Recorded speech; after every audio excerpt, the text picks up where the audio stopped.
Shalom, jumpa kembali bersama saya dengan Dr. Tulung Marbun. Dimanapun saat ini Anda berada, saya sapa Anda dengan damai sejahtera dari Tuhan kita, Yesus Kristus. Senang bisa kembali kita bersama-sama malam hari ini dalam acara Digital Mimbar. Secara khusus malam hari ini kita akan membahas eksposisi kitab Filipi ya.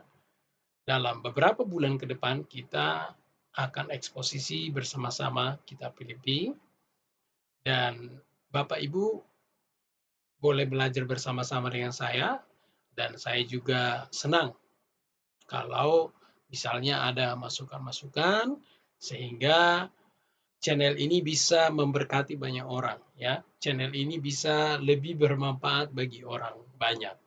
Nah, oleh sebab itu saya merekomendasikan bagi Bapak Ibu supaya juga membagikan ya, setelah menonton video ini silahkan bagikan kepada teman-teman saudara, bisa melalui Facebook atau sosial media lainnya, termasuk via WA ataupun Telegram ataupun social chat lainnya ya. Saya sangat senang bila Bapak Ibu bisa membagikan supaya channel ini semakin banyak memberkati orang.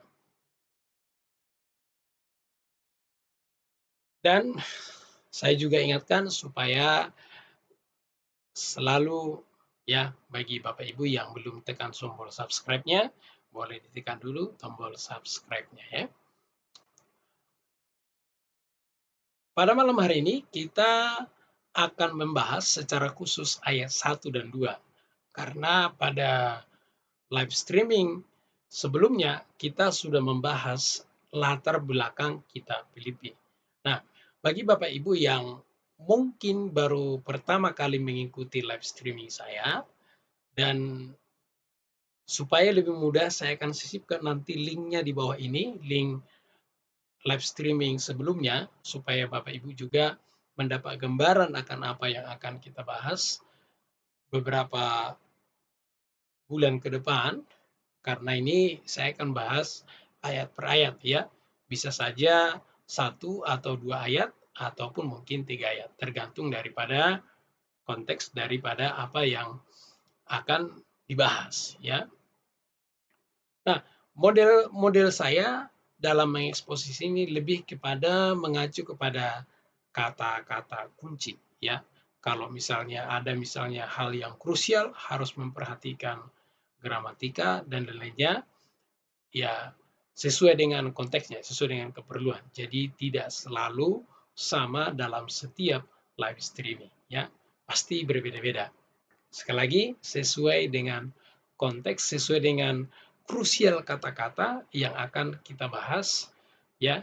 Jadi mungkin kedalamannya berbeda-beda. Tapi intinya kita eksposisi ayat per ayat sehingga kita dapat menambah wawasan dan kita bisa terinspirasi ya. Malam hari ini kita mulai dari ayat 1 dan 2. Sebelumnya mari kita baca ya. Ayat 1 dan 2 saya akan bacakan dari Paulus dan Timotius, hamba Yesus Kristus, kepada semua orang kudus dalam Kristus Yesus di Filipi dan para penilik jemaat dan diaken. Kasih karunia dan damai sejahtera dari Allah Bapa kita dan dari Tuhan Yesus Kristus menyertai kamu. Saudara-saudara, ada beberapa kata kunci nanti yang akan kita perhatikan di sini. Ya, di sini saya sudah, kata kuncinya ini bisa berupa frasa, yaitu nanti kita bahas dari Rasul Paulus dan Timotius. Nanti kita kemudian hamba Yesus Kristus, kemudian orang kudus, kemudian nanti di dalam Kristus, kemudian para penilik jemaat dan diaken, kemudian kasih karunia. Jadi kalau Bapak Ibu sekarang pegang Alkitabnya boleh digarisbawahi, kata-kata kuncinya ini, kemudian damai sejahtera dari Allah, kemudian Bapa kita, kemudian Tuhan Yesus Kristus, kemudian menyertai kamu. Ya, jadi hampir setiap kata atau setiap frasa kunci kita bahas dalam ayat ini, ya. Kita mulai dari yang pertama, yaitu dari Paulus dan Timotius. Nah, jelas bahwa surat ini dari Rasul Paulus, ya. Jadi salah satu seperti yang saya sudah sebutkan pada pendahuluan bahwa salah satu ciri, ya, dari surat Paulus, dia selalu menyebutkan namanya. Kemudian di sini dia Paulus dan Timotius. Ya, kita tahu bahwa Rasul Paulus pada saat itu ada dalam penjara, tapi Timotius tidak ikut di dalam penjara, ya. Jadi kemungkinan Timotius ini mengunjungi Rasul Paulus, ya.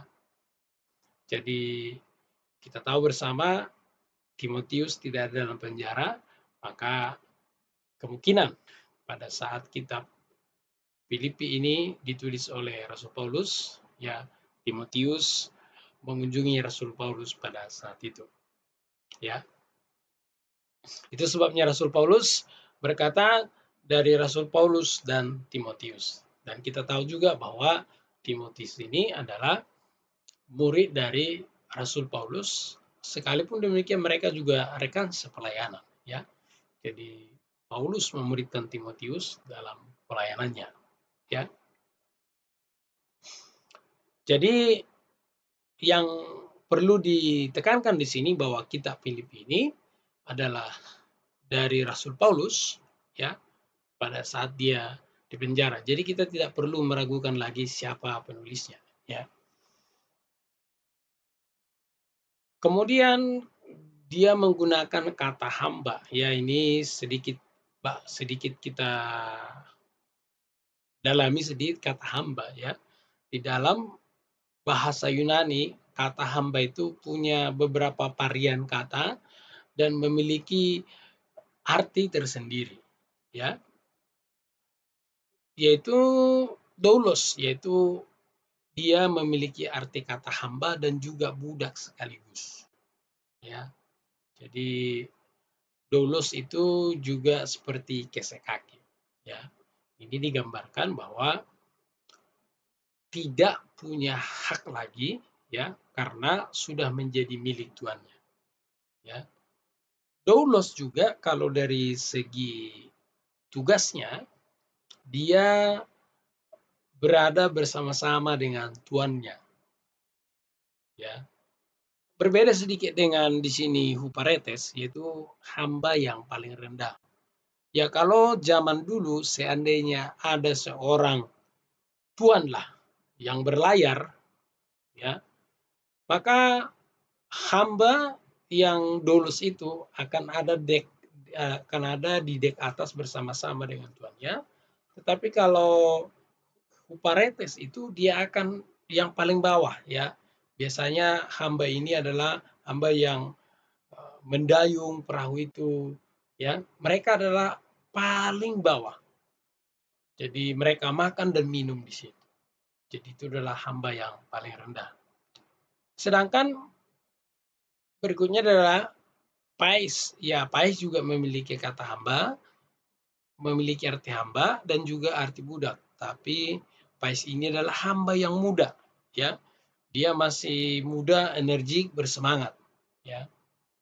Kalau diakonos, saya yakin saudara-saudara sudah familiar dengan kata ini, yaitu adalah pelayan, ya. Pelayan. Sedangkan sindulos itu adalah rekan pelayan, ya. Jadi rekan pelayan. Kemudian terapon ini adalah hamba yang setia.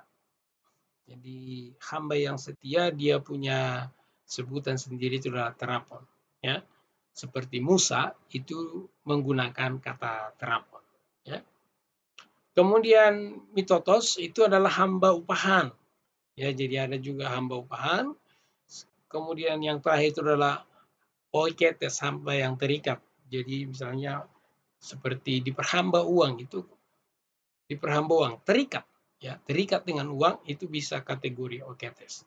Jadi apa saja yang mengikat saudara itu bisa kategori oiketes, ya. Nah, kata hamba yang dipakai oleh Rasul Paulus di sini adalah doulos, ya. Artinya kalau kita bandingkan tadi dengan posisinya dengan huparetes, berarti Rasul Paulus sedang menggambarkan dia melayani Yesus, ya, secara khusus, ya. Jadi tidak menempatkan dirinya sebagai huparetes, ya. Kita lanjutkan lagi secara pelan-pelan, ya. Tadi sebut hamba Yesus Kristus. Ya, kita tahu bahwa Yesus itu adalah nama yang diberikan oleh malaikat kepada Yusuf, ya. Kita bisa melihat itu dalam Matius 1 karena Yesus adalah penyelamat. Nah, nah, penyelamat di sini setara atau memiliki arti Yesua. Kalau dalam perjanjian lama itu disebut Yesua, penyelamat, ya. Jadi kalau kita lihat ada, mungkin Bapak Ibu pernah mendengar ada sekelompok yang tidak mau menyebut nama Yesus tapi harus menyebut nama Yesua. Ada tentu kelompok seperti itu, tapi kalau saya pribadi, ya Yesus juga memiliki arti penyelamat, ya. Jadi kita tahu bahwa Yesus dipanggil sebagai Yesus pun sampai hari ini saya belum pernah lihat Yesus murka karena dipanggil Yesus, ya. Karena memiliki arti yang sama, yaitu penyelamat, ya. Kemudian Kristus, ya. Kristus artinya yang diurapi. Kalau di dalam perjanjian lama disebut PL. Nah, mungkin yang mau saya tegaskan di sini adalah bahwa Mesias yang dipahami kita orang Kristen itu berbeda dengan Mesias yang dipahami oleh orang-orang Yahudi yang belum Kristen, ya. Karena bagi orang Yahudi yang belum percaya kepada Yesus, Mesias itu salah satu syaratnya tidak boleh mati. Karena Yesus mati, ya, maka dia tidak, bagi orang Yahudi yang ortodoks yang belum lahir baru, maka Yesus bukanlah Mesias, ya. Karena tidak, ya, tidak memenuhi syarat, ya. Kemudian Yesus juga dia datang bukan sebagai politikus, ya. Dia juga tidak mengatasi permasalahan bangsa Israel secara politikus. Jadi menurut orang Yahudi, ya Yesus tidak menyelesaikan pekerjaan seorang Mesias, ya. Anda bisa menemukan itu di Jupak, ya. Nah, tapi bagi kita orang percaya, Yesus tentu sudah menyelesaikan misinya, ya. Yesus sudah menyelesaikan misinya karena dia sudah menyelesaikan karya keselamatan itu sehingga keselamatan itu bisa dinikmati setiap orang percaya. Nah, jadi kalau ketika kita berbicara Yesus Kristus, maka Kristus di sini bukan marga, ya. Jadi kalau memang ada yang mempermasalahkan posisi ini, ada yang mengatakan harusnya Kristus Yesus, ya. Karena Kristus di situ bukan marga seperti saya tolop marbun, ya. Marbun itu marga, tapi di sini Yesus bukan bermarga Kristus, dia bukan, beda, ya.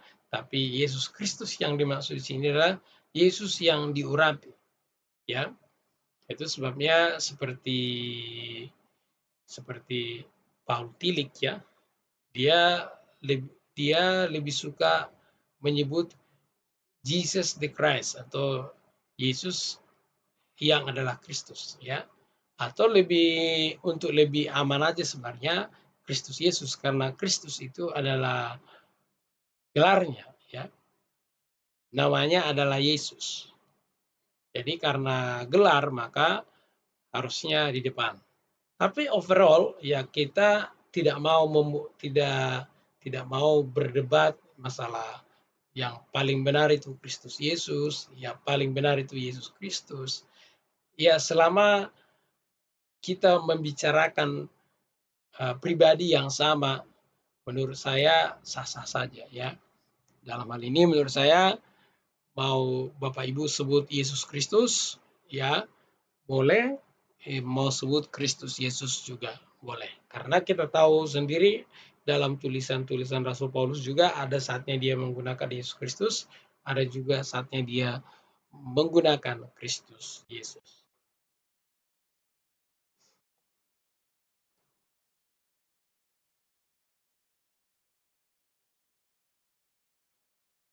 Kemudian saudara-saudara, yang berikutnya itu adalah orang kudus di dalam Kristus Yesus.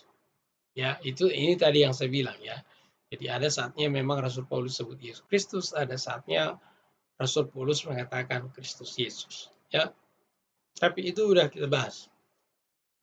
Nah, orang kudus, kata orang kudus dipakai di sini hagios. Nah, kudus berarti artinya suci secara moral. Tapi kan kita ini disebut orang suci secara moral bukan berarti kita sucinya sempurna, ya. Kesucian kita itu adalah kesucian yang progresif, ya. Kesucian kita itu bukan kesucian yang sempurna, tetapi masih progresif.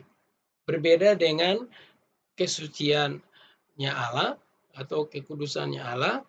Kekudusan Allah itu adalah dia kekudusan yang sudah sempurna. Kalau kekudusan kita itu masih progresif.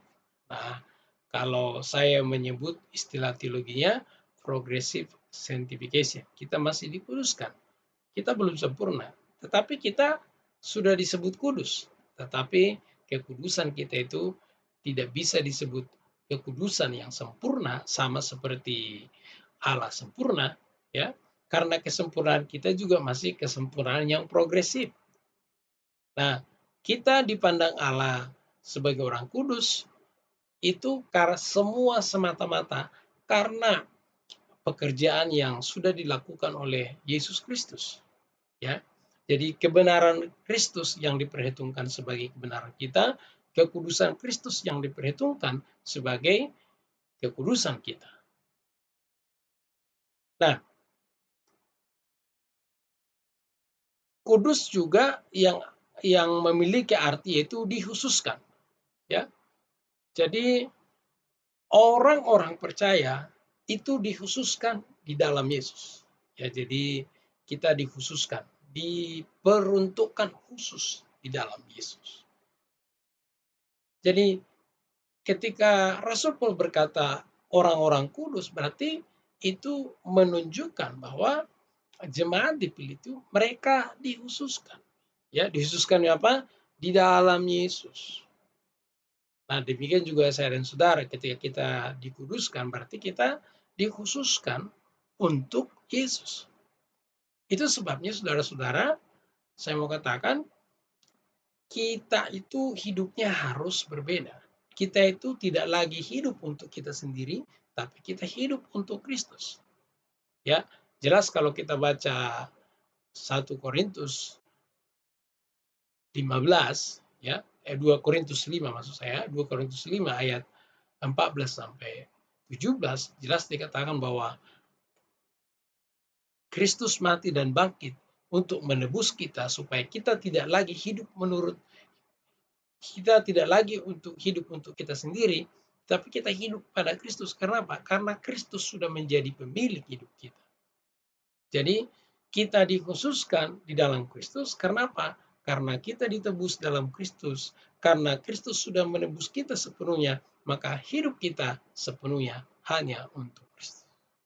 Jadi ketika Rasul Paulus berkata orang-orang kudus di Filipi, maka makna yang pertama yang ada dalam sebutannya itu adalah orang-orang Filipi pada saat itu mereka dikuduskan, ya, mengalami pengudusan yang secara progresif di dalam Kristus. Demikian juga saya dan saudara mengalami pengudusan secara progresif, ya, di dalam Yesus Kristus. Kekudusan kita itu tidak sempurna selama kita masih di bumi ini, maka itu sempurna nanti ketika kita sudah masuk kepada glorification atau pemulaan.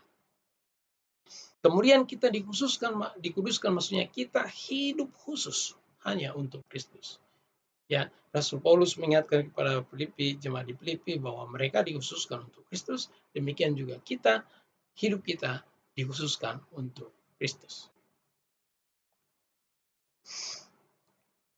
Nah, kata kunci berikutnya itu di dalam Kristus ini sudah saya sebut tadi, ya.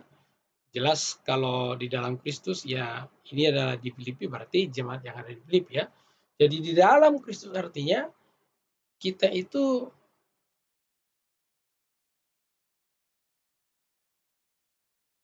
menyerahkan, ya, orang-orang yang menyerahkan hidupnya kepada Kristus. Orang-orang yang percaya pada Kristus. Jadi ketika kita percaya, maka kita ada di dalam Kristus. Ya. Jadi dalam konteks ini tidak ada kata-kata yang menurut saya yang diperdebatkan, tapi yang perlu saya tegaskan di sini, kata hagios ini berarti suci secara moral, tapi yang perlu diketahui, yang perlu dicatat bahwa kesucian kita itu kesucian progresif, dan kesucian kita juga atau kekudusan kita itu adalah kekudusan Kristus yang diperhitungkan Allah kepada kita. Kemudian kita dikhususkan, ya, tadi saya sudah jelaskan itu. Kemudian penilik jemaat, ya, penilik itu dikata episkopos, ya, kalau bahasa Inggris itu bishop, ya, penilik, atau bahasa lainnya adalah supervisor, pengawas. Nah, kata diaken juga saya sudah bahas tadi, yaitu diakonos, yaitu pelayan, ya. Jadi dengan kata lain, ketika Rasul Paulus menulis surat ini tentu bukan hanya juga kepada jemaat, tetapi juga kepada penilik jemaat yang ada dan juga diaken-diaken yang ada di dalam jemaat Filipi ini, ya. Jadi ketika Rasul Paulus ada dalam penjara, ada orang tetap yang bertanggung jawab yang melakukan pelayanan di jemaat di Filipi.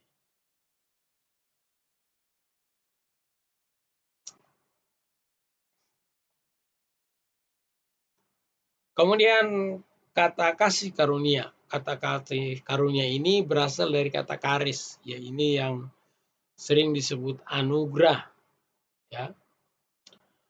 Anugerah adalah hadiah kepada orang yang tidak layak menerima. Kalau kita berbicara anugerah, ya, anugerah keselamatan sebenarnya kita ini tidak layak. Kita ini orang berdosa. Layaknya kita ini adalah kita ini dihukum, ya. Kita ini dihukum dan kita tidak bisa menolong diri sendiri. Maka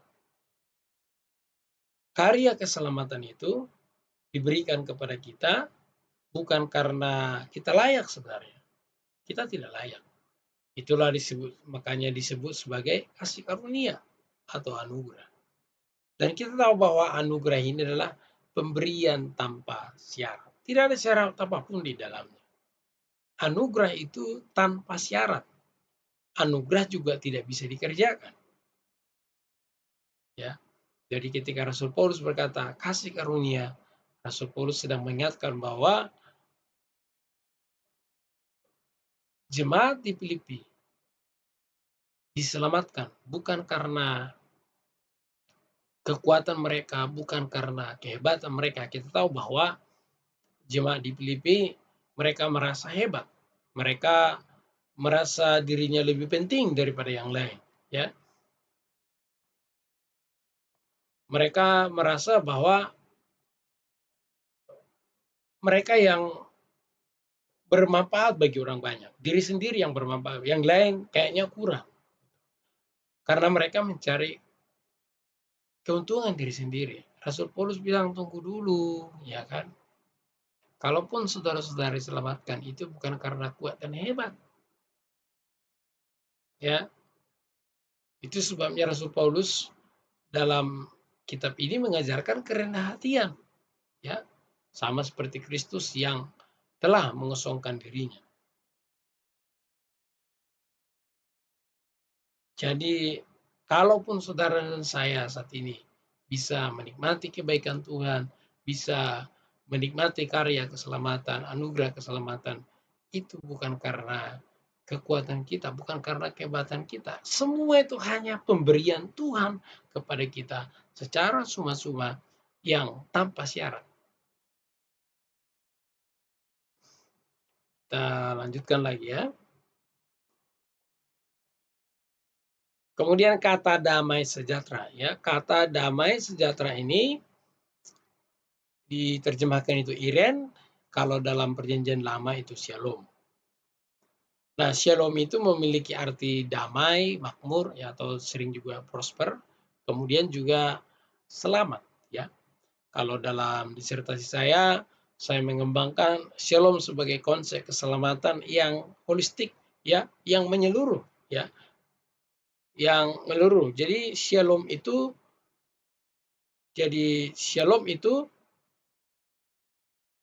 sebentar. Jadi shalom itu adalah menunjukkan keadaan manusia yang selamat secara seutuhnya. Jadi tidak hanya berbicara spiritual, ya. Tapi kalau kita dalami lagi, shalom itu menyangkut fisik, materi, sosial, ya, termasuk keselamatan yang kekal, ya. Kemudian dalam perjanjian baru, iren, secara teologis ditekankan itu adalah keselamatan dari hidup, ya, keselamatan dari hukuman yang kekal dan masuk kepada hidup yang kekal. Itu penekanannya secara teologis, ya. Jadi damai sejahtera artinya kita sudah diperdamaikan, ya, karena kita sudah diperdamaikan, ya. Karena kalau kita mengikuti shalom sebagai konsep keselamatan, ya termasuk kita diperdamaikan dengan Allah, sehingga kita bisa berdamai dengan Allah, dan kita bisa ada hubungan yang akrab dengan Allah, sehingga kita merasa damai sejahtera di hati kita. Kita lanjutkan lagi.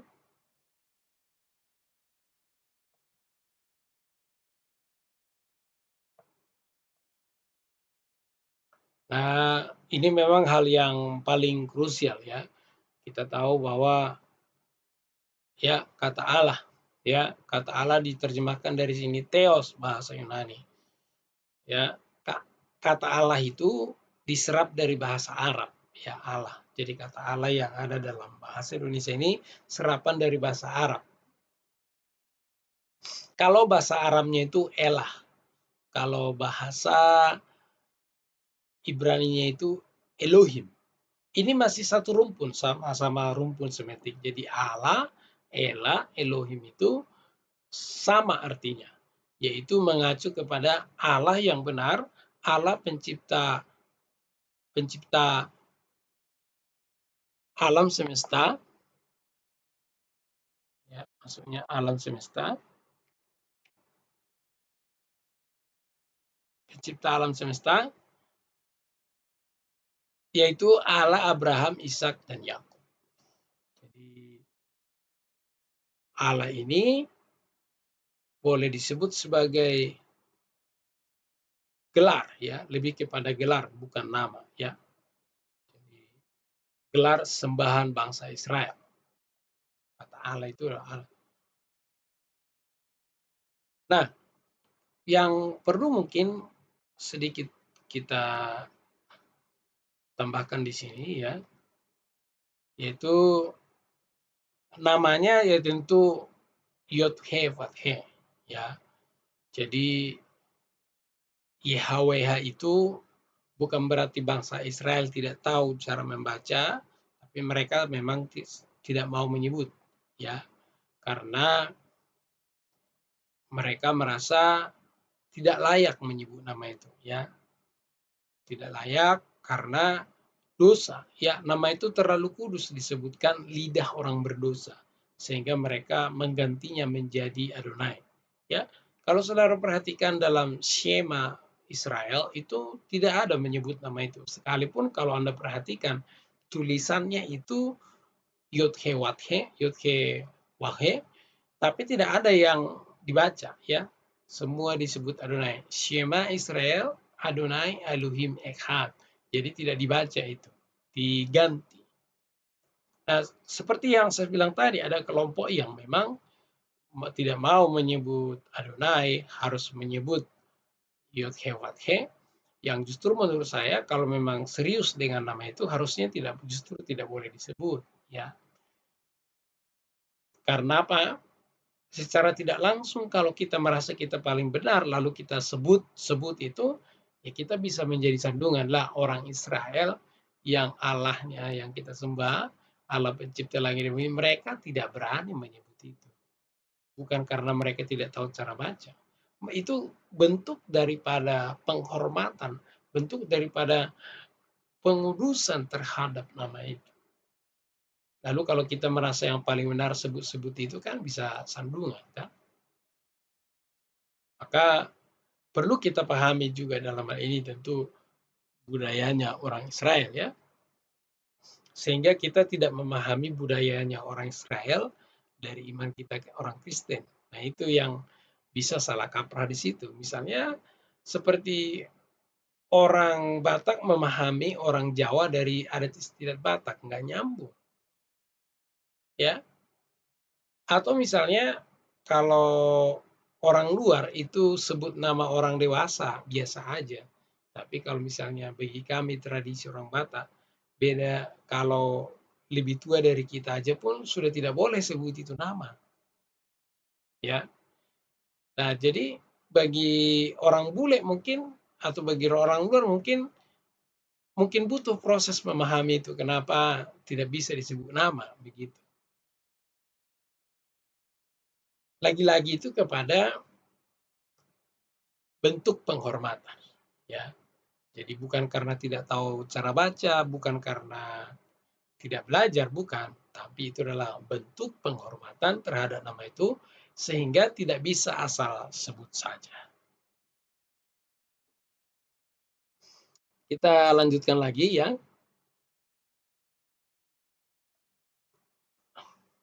Ya, kata Bapak, ya Bapak kita. Nah, yang mau saya pertegaskan di sini adalah kata Bapa di sini bukan berarti dalam arti fisik, ya. Karena kita tahu bahwa Allah itu roh, namanya roh dia tanpa fisik. Ya, nggak ada fisiknya. Tapi Bapa di sini lebih kepada relasional, hubungan, ya. Jadi hubungan kita itu dengan Allah yang kita sembah dalam Kristus itu seperti anak dengan Bapa. Maka kata Bapa di sini dipakai sebenarnya untuk mempermudah kita mengenal Allah. Sebab ya, mempermudah. Oh, Allah yang kita sembah itu dia juga Bapa kita. Ya, artinya Bapa dalam arti bukan Bapa ya jasmani, bukan Bapa fisik, tetapi dia adalah Bapa secara relasi, ya. Kita bisa berkomunikasi dengan dia sama seperti anak dengan Bapa. Kita bisa akrab dengan dia sama seperti anak dengan Bapa. Tentu ini menjadi satu inspirasi yang memotivasi kita untuk selalu dekat dengan Allah. Kita akui dia adalah raja di segala raja, yaitu berbicara dia adalah penguasa alam semesta. Ya, kita akui dia sebagai Tuhan, ya, karena dia adalah pemilik hidup kita. Kita ditebus lunas dengan darahnya yang kudus, maka dia adalah Tuhan kita. Tetapi dia juga adalah Bapa kita. Berdasarkan Yohanes 1:12, kita dijadikan anak. Maka secara relasi kita ini adalah anak, ya. Tapi kalau dari secara pekerjaan kita ini adalah hamba, ya. Jadi memang ini adalah satu hubungan yang supra unik, ya, sangat unik. Karena ini meliputi, melampaui dimensi akal kita, ya, dan ini mengandung aspek supranatural. Jadi hubungan kita itu adalah hubungan yang luar biasa. Yang maha tinggi itu kita sebut sebagai Bapa kita. Kita bisa dekat, ya, kita bisa dekat. Ya kalau bahasa teologisnya, dia adalah Allah yang transenden, tapi dia juga Allah yang imanen, ya. Jadi saudara-saudara yang kekasih dalam Yesus, Tuhan Allah kita itu, dia adalah Bapa kita, maka secara relasi kita harusnya dekat dengan dia, sama seperti Bapa dengan anak dekat. Demikian juga harusnya kita dekat. Kita lanjutkan lagi.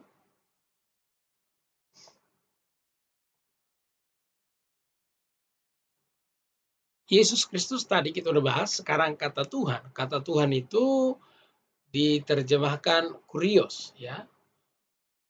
Ini kata Tuhan ini juga mengacu kepada Yod-Heh-Vav-He, ya.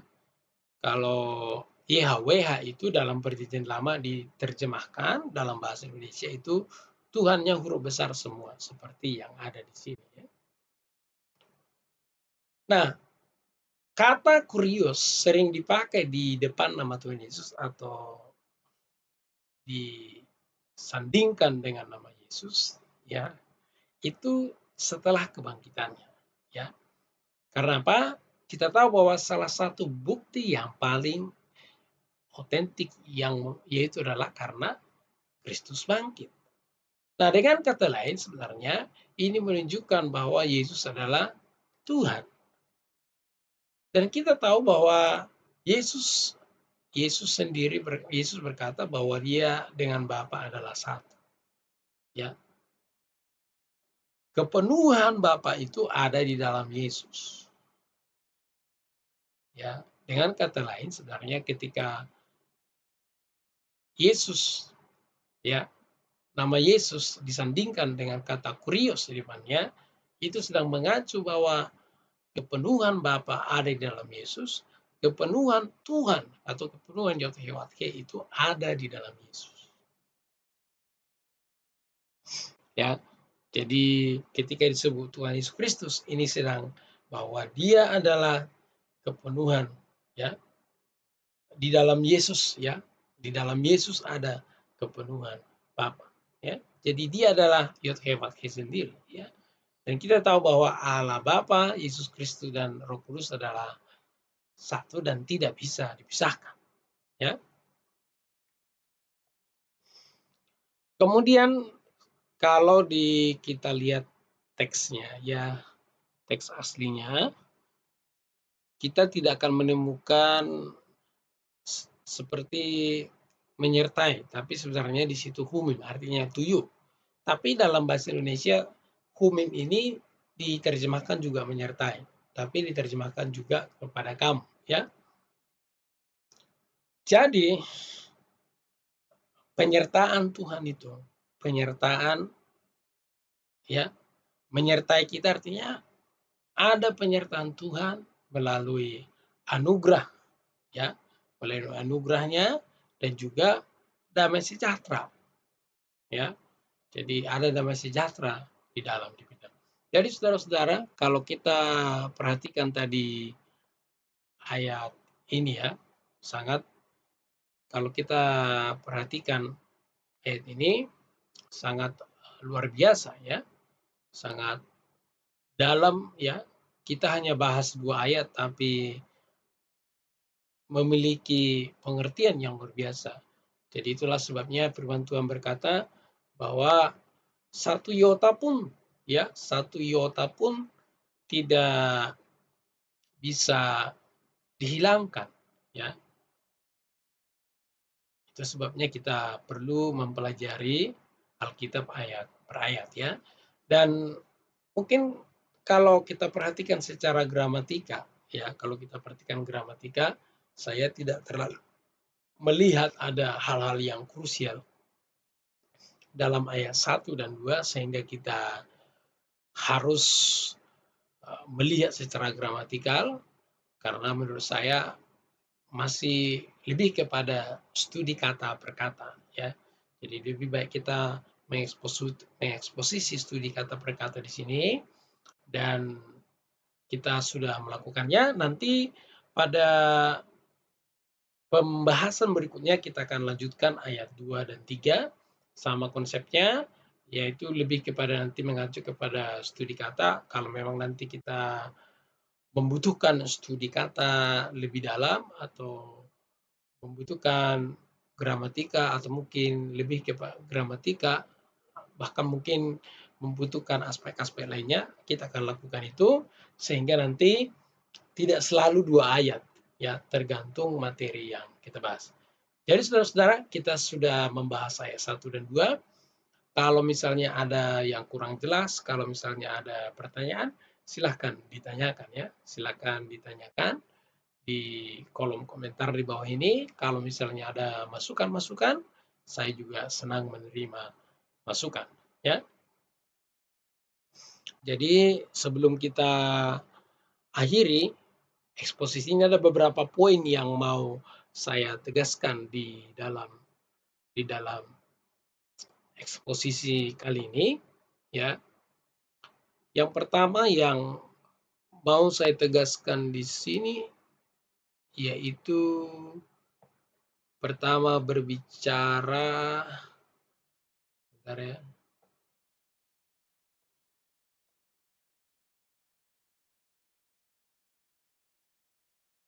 yaitu berbicara hamba ya.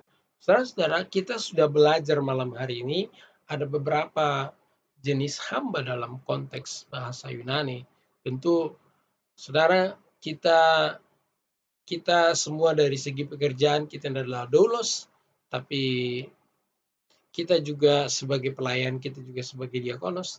Tapi yang mau saya tekankan di sini juga yaitu berbicara hamba yang paling rendah ini berbicara kalau mungkin sekarang kita bukan lebih kepada posisinya ya, tetapi lebih kepada kerendah hatian ya. Kemudian yang berikutnya yang maksudnya mari kita semua menjadi hamba yang setia, terapon ya. Jangan sampai kita menjadi mistotos apalagi oiketes ya. Jangan mau terikat dengan hal-hal yang ada di dunia ini apalagi menjadi hamba upah ya. Kemudian yang kedua yang mau saya tegaskan di sini adalah orang kudus ya. Tadi saya katakan bahwa kita ini orang yang dikuduskan dalam Kristus. Kita ini kesucian kita secara moral itu adalah kesucian yang progresif. Itu akan sempurna ketika kita mengalami kematian fisik. Kemudian hagios juga maksudnya dikuduskan. Kita ini dikhususkan untuk Kristus. Kenapa kita yang dikhususkan untuk Kristus? Karena Kristus telah mati dan bangkit untuk menebus kita. Maka hidup kita ini hanya untuk Kristus. Oleh sebab itu mari kita menyerahkan hidup kita ini kepada Kristus dan mari kita hidup di dalam Kristus. Artinya hidup dalam Kristus, hidup dalam kekuasaan Yesus Kristus. Ya. Ini tadi yang kedua bahwa kasih karunia. Kasih karunia itu adalah anugerah.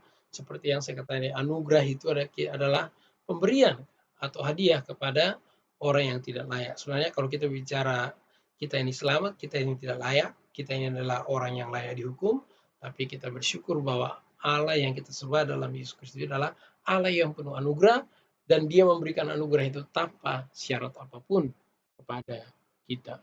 Ya. Kemudian Iren adalah sebagai ya, yang memiliki ya arti yang sama dengan shalom. Shalom artinya damai, makmur, selamat ya. Seperti yang sudah dijelaskan bahwa kalau kita bicara shalom sebagai konsep keselamatan, maka puncak dari shalom itu adalah Iren karena Yesus ya sudah menyelesaikan karya keselamatan itu, dan apa yang dikerjakan oleh Yesus itu adalah menjadi puncak daripada Shalom itu, di mana kita berdamai dengan pencipta kita.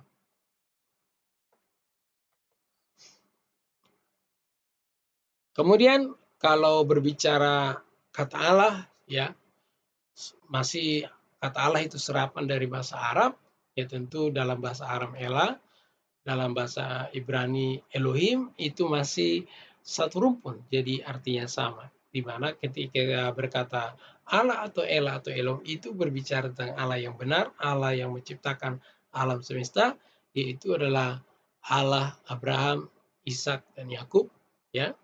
Itu yang namanya adalah Yod He Wad He. Ya, sekali lagi orang Ibrani tidak mau menyebut ini karena mereka sebagai penghormatan mereka, maka diganti menjadi Adonai. Ya, sekali lagi yang mau tegaskan bahwa ketika kita menyebut Bapa itu bukan artinya secara fisik, tetapi lebih kepada relasional. Maka untuk mempermudah kita mengenal Allah, maka kita melihat dia sebagai sosok Bapa, ya. Nah, karena dia adalah Bapa kita, maka kita bisa berkomunikasi dengan dia, maka kita bisa akrab dengan dia, maka apapun keluh kesah kita bisa datang kepada dia. Oke, saya pikir itu yang mau saya tegaskan malam hari ini. Dan buat saya, Bapak Ibu sangat diberkati. Sekali lagi, kalau Bapak Ibu diberkati, silakan share video ini melalui Facebook atau sosial media Anda, termasuk sosial chat, baik WA ataupun Telegram ataupun sosial chat lainnya. Ya, nah, terima kasih, Tuhan Yesus memberkati. Kalau misalnya ada pertanyaan, saya silakan ditanyakan di ruang chat dan saya akan mengusahakan menjawabnya. Sekali lagi terima kasih buat partisipasi Bapak Ibu malam hari ini yang sudah menyaksikan ya digital mimbar ini. Bila Bapak Ibu diberkati, ya silakan bagikan kepada saudara-saudara yang lain supaya mereka juga diberkati. Dan bila belum subscribe, ya silakan ditekan tombol subscribe-nya, biar kalau misalnya saya live streaming ataupun saya upload ataupun misalnya premiere seperti malam hari ini, Bapak Ibu tetap bisa mengikutinya. Shalom, selamat malam, Tuhan Yesus memberkati.